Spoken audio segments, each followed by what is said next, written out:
USFI Telangana రాష్ట్ర committee ఇచ్చిన పిలుపు భాగంగా నేడు సంగారెడ్డి జిల్లా వ్యాప్తంగా విద్యాసంస్థలు బంద్ విజయవంతం. కేంద్ర విద్యాశాఖ మంత్రి రాజీనామా చేయాలి.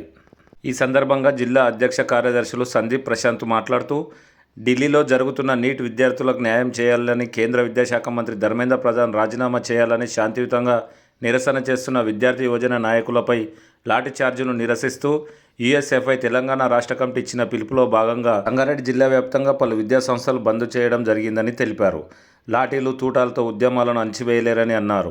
నీట్ పేపర్ లీకేజ్ విషయంపై దేశవ్యాప్తంగా 21 మంది విద్యార్థులు చనిపోయారని, చనిపోయిన కుటుంబాలకు నష్టపరిహారంగా ₹1 కోటి ప్రకటించాలని తెలిపారు. అదేవిధంగా ఎన్టీఏను రద్దు చేయాలన్నారు.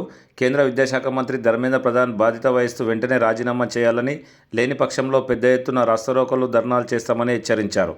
ఈ కార్యక్రమంలో జిల్లా ఉపాధ్యక్షులు దుర్గాప్రసాద్, రాష్ట్ర నాయకులు ప్రశాంత్, జిల్లా కన్వీనర్ తులసి, కో కన్వీనర్ రుక్మిణి, జిల్లా కమిటీ సభ్యులు వెంకటేష్, శ్రీలత, ధరణి, చందన, సాహితి, ప్రియాంక పాల్గొన్నారు.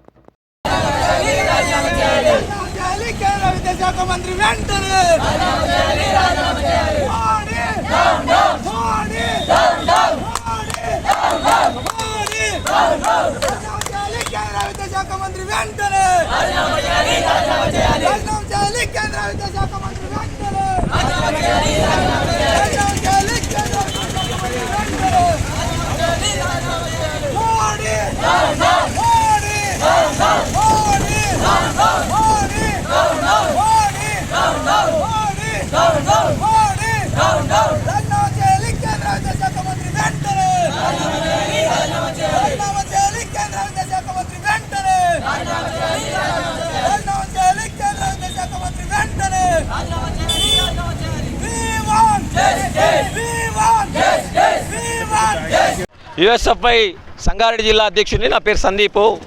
ఈరోజు దేశవ్యాప్తంగా జరగాల్సినటువంటి అతిపెద్ద పరీక్షగా నీట్ పరీక్షను చూస్తూ ఉన్నాం. ఎన్టీఏ నిర్వహించబోయే ఈ ఎగ్జామ్ లీకేజ్ విషయంలో గత 25 రోజుల నుంచి సోనం వాన్స్ అనే వ్యక్తి మొత్తం కూడా దీక్షకు కూర్చుంటే దీక్షను భంగం చేసినటువంటి ప్రభుత్వాలు, కేంద్ర ప్రభుత్వాలు కనబడతా ఉన్నాయి. అదేవిధంగా ఆ భంగం చేసిన తరుణంలో విద్యార్థి లోకం, దాంతోపాటుగా యువత లోకం అంతా కూడా పార్లమెంట్ ముట్టడికి ప్రయత్నిస్తే ఇలా శాంతియుతంగా చేస్తున్నటువంటి ర్యాలీకి మొత్తం కూడా బాష్పవాయులతోటి, లాఠీ చార్జ్లతోటి, పోలీసుల బలగాలతోటి ఒత్తిడి చేస్తూ ఇలా లాఠీ చార్జ్ చేసినటువంటి దాన్ని వామపక్ష విద్యార్థి సంఘాల వ్యాప్తంగా ఇలా నేషనల్ వైడ్గా బంద్ పిలుపునిస్తూ ఉన్నాం. దానిలో భాగంగా యుఎస్ఎఫ్ఐ ఆధ్వర్యంలో నేడు సంగారెడ్డి జిల్లాలో మొత్తం కూడా బంద్ ప్రకటిస్తూ ఉన్నాం. ఇవాళ ఈ సంగారెడ్డి జిల్లాలో కాదు, దేశవ్యాప్తంగా జరగబోయే ఈ నీటు ఎగ్జామ్ ప్రణాళిక మొత్తం కూడా చట్టబద్ధంగా ఉండాలి అని చెప్పి ఒక ప్రణాళిక చేయాలని ఒక డిమాండు. దానితో పాటుగా మృతులైనటువంటి 21 మంది నీటు విద్యార్థులు లీకేజ్ విషయంలో మృతులైన 21 మంది విద్యార్థి కుటుంబాలకు ₹1 కోటి ఎక్స్గ్రేషియా కల్పించాలి. దాంతోపాటుగా ధర్మేంద్ర ప్రధాన్ ఎవరైతే కేంద్ర విద్యాశాఖ మంత్రి ఎవరైతే ఉన్నారో వాళ్ళు రాజీనామా చేయాలని చెప్పి మేము డిమాండ్ చేస్తూ ఉన్నాం. లేని పక్షంలో పెద్ద ఎత్తున ధర్నాలకు, రాస్తారోకోలకు దారి తీస్తామని చెప్పి హెచ్చరిస్తూ ఉన్నాం.